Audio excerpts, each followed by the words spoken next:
Amigas e amigos do Instituto Brasileiro de Atendimento Pré-Hospitalar, eu sou Leonardo Clement e estamos aqui para mais uma entrevista da série Palestrantes do COBRAP 2.0, Congresso Brasileiro de APH 2.0, 100% online, e essa edição vai ser voltada para o paciente vítima de trauma no APH.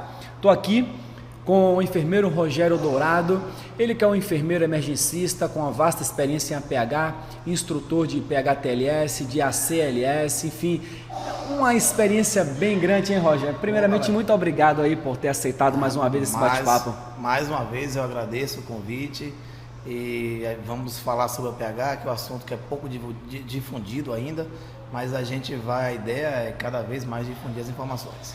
Muito bom. Hoje nós vamos falar sobre vias aéreas no APH. A palestra do Rogério no COBRAP 2.0 vai ser sobre as vias aéreas, com a ênfase naquele paciente vítima de trauma. Então, o que é que nós podemos fazer para garantir essa via aérea, para dar oxigenação da forma adequada, no nível básico, no nível mais avançado. E lembrando que o Roger esteve conosco no COBRAP 1.0, ele fez aquela palestra sobre monitorização cardíaca, não foi, Roger? Por sinal, foi a quarta palestra, se eu não me engano, mais votada, então o pessoal gostou muito. Que bom que o pessoal gostou, né? Já, então vamos lá. Roger, primeiramente, fala pra gente um pouquinho, recapitulando bem rápido, um pouco da sua jornada aí dentro desse mundo de APH, o que é que você tem feito hoje em dia? Vamos lá. Eu iniciei minha jornada na terapia intensiva em 2005, quando eu formei, eu sou graduado em enfermagem. Trabalhei 1 ano em terapia intensiva e logo em seguida entrei no SAMU. Teve o processo seletivo do SAMU em Camaçari, em abril de 2005. Logo em seguida entrei no SAMU de Salvador, onde fiquei durante 10 anos, então de 2005 até 2015, até junho desse ano. Atualmente não estou mais no SAMU, mas leciono no SAMU, a matéria APH da Faculdade de Medicina da Baiana e na matéria PH também na UXAL, que vai introduzir.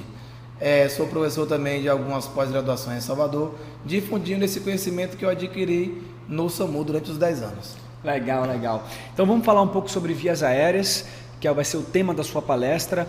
Então, primeiramente, qual é a importância do profissional de APH dominar esses conhecimentos que envolvem vias aéreas?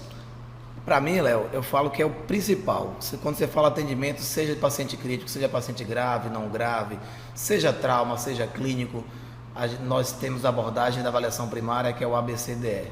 Você chega na cena, avalia a cena, está tudo seguro, você precisa avaliar o paciente e fazer as avaliações para que o paciente se mantenha vivo até a chegada no hospital. E o principal é a abordagem das vias aéreas. Então é o A, é a abertura de vias aéreas com proteção de coluna cervical e fornecer oxigênio para esse paciente. Então a ideia é como fornecer oxigênio para o paciente, com catéter, com máscara, como manter essa via aérea pérvia durante o transporte. Então é isso que a gente vai ver na palestra.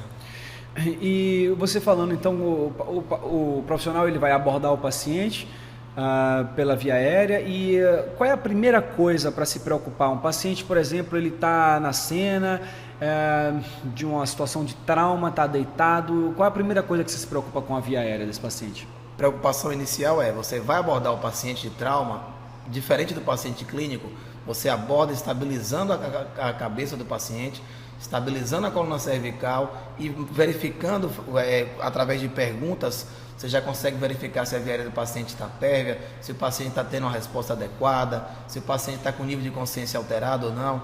E você, na forma que você segura, estabiliza a cabeça do paciente, você já consegue manter essa via aérea pérvia. Se por algum motivo você identificar, Roger, que esse paciente não está com a via aérea pérvia, você está sentindo que ele está com dificuldade de respirar de algum motivo, e aí, qual é o próximo passo? Vamos lá, você estabiliza, existem 2 manobras que você pode fazer, que é a jaw thrust e chin lift. Você abre vias aéreas do paciente e libera. Se tiver, você já avalia a via aérea do paciente, vê se tem secreção. Se tem secreção, você já aspira essa secreção. Se o nível de consciência do paciente estiver rebaixado, em que ele não consiga manter essa via aérea pérvia por ele próprio, tem que haver a mão do socorrista, para você não ficar com a mão o tempo inteiro abrindo as vias aéreas do paciente. Você vai utilizar um outro dispositivo, que é a cânula orofaríngea, a cânula de Guedel mais conhecida. Então você já pode introduzir a cânula orofaríngea, avalia se tem secreção na via aérea, já faz essa aspiração da via aérea e aí você consegue manter ela pérvia para que você continue o seu atendimento do paciente pós-traumatizado. Muito legal. Roger, você está falando alguns nomes, como a manobra de jaw thrust, chin lift, cânula de Guedel. É possível que quem está nos assistindo aqui talvez ainda não seja familiarizado, não imagine, mas na palestra vão ter essas imagens, você vai mostrar isso de alguma forma? Vamos sim, na palestra a gente vai mostrar todos os dispositivos utilizados para manter a via aérea do paciente hipérvia, assim como todos os dispositivos que ofertam oxigênio, catéter, todos os tipos de máscara, até mais avançadas como supraclóticos, como máscara laríngea, o Combitube, dispositivo de intubação, eu vou mostrar para vocês também, via aérea cirúrgica, como abordar uma via aérea cirúrgica. Então não fiquem preocupados com os nomes, os dispositivos técnicos que eu vou mostrar para vocês, vai ficar mais claro essa visualização só no momento da palestra. Legal. E como é que você toma a decisão, uma vez que você abriu a via aérea desse paciente, fez a manobra, botou a cânula de Guedel, o que é que vai lhe dizer se você precisa fornecer oxigênio para esse paciente ou não? Joia, nós no pré-hospitalar, no trauma, a gente brinca o seguinte: bom, se o paciente está com a via aérea pérvia, ele merece um presente. E esse presente é o quê? É o oxigênio. Então, presente para o paciente é receber oxigênio. Ele pode não apresentar um sinal de hipoxemia nesse momento, mas ele já pode estar hipoxêmico. E não vai fazer mal se você ofertar oxigênio em baixo fluxo, nesse primeiro momento. Então, no exame primário, o paciente vítima de trauma, sistematicamente nós vamos colocar então O2 para ele? Exatamente. Principalmente se tiver um trauma grande, importante, vamos avaliar também a cinemática. Você pode se deparar com um acidente, um rapaz estava andando, caiu, torceu o pé, aí sim, você não vai instalar oxigênio. Mas teve um acidente envolvendo alta energia, tipo um acidente de moto, um acidente de carro, um atropelamento, e aí sim, vamos implantar oxigênio. Inicialmente baixo fluxo, e com os dispositivos como o oxímetro de pulso, por exemplo, a gente vai avaliar a saturação de oxigênio. Outras manobras, como avaliando a inspeção do tórax, avaliando como é que está a expansibilidade torácica desse paciente. E aí a gente já pode introduzir um oxigênio com alto fluxo para esse paciente. Joia.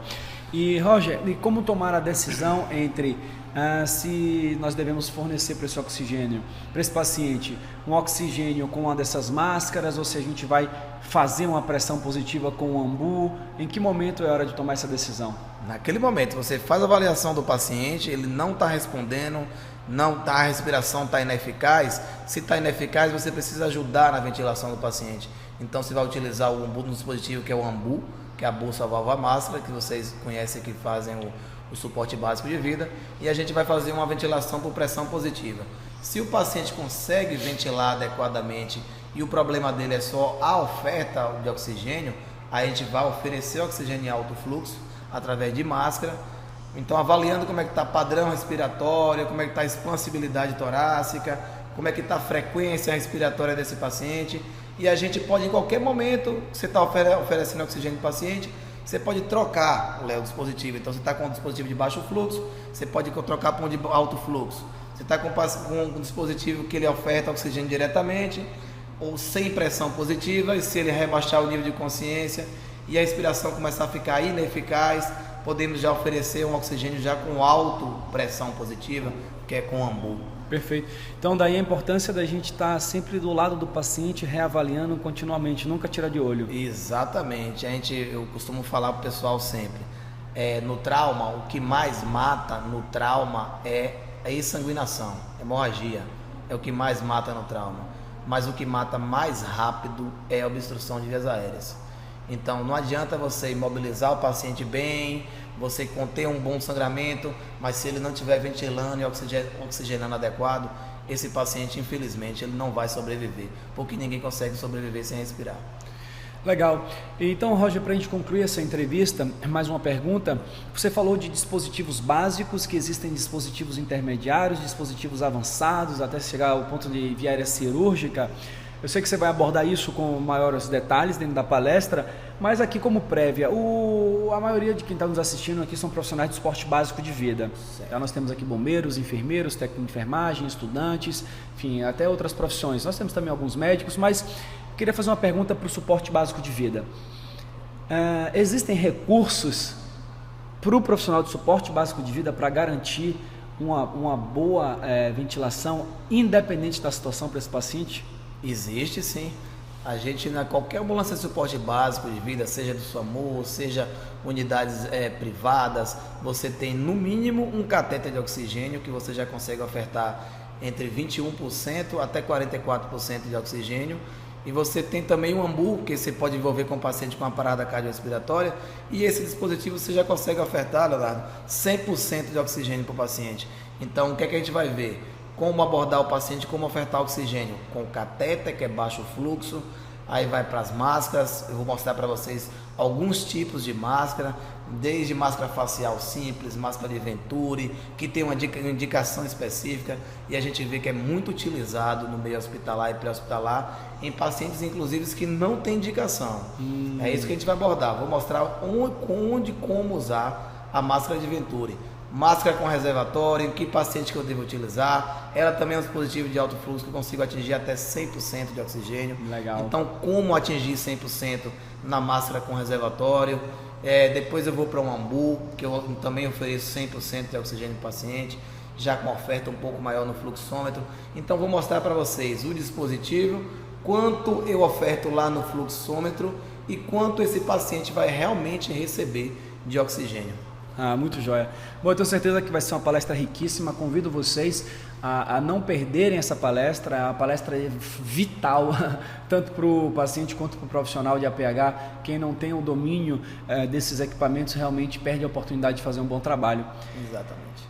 Roger, muito obrigado mais uma vez pela oportunidade de você estar aqui conosco compartilhando seus conhecimentos. Obrigado. Olha, até o congresso e espero vocês, pessoal. Vamos lá, data marcada, eu quero todo mundo lá.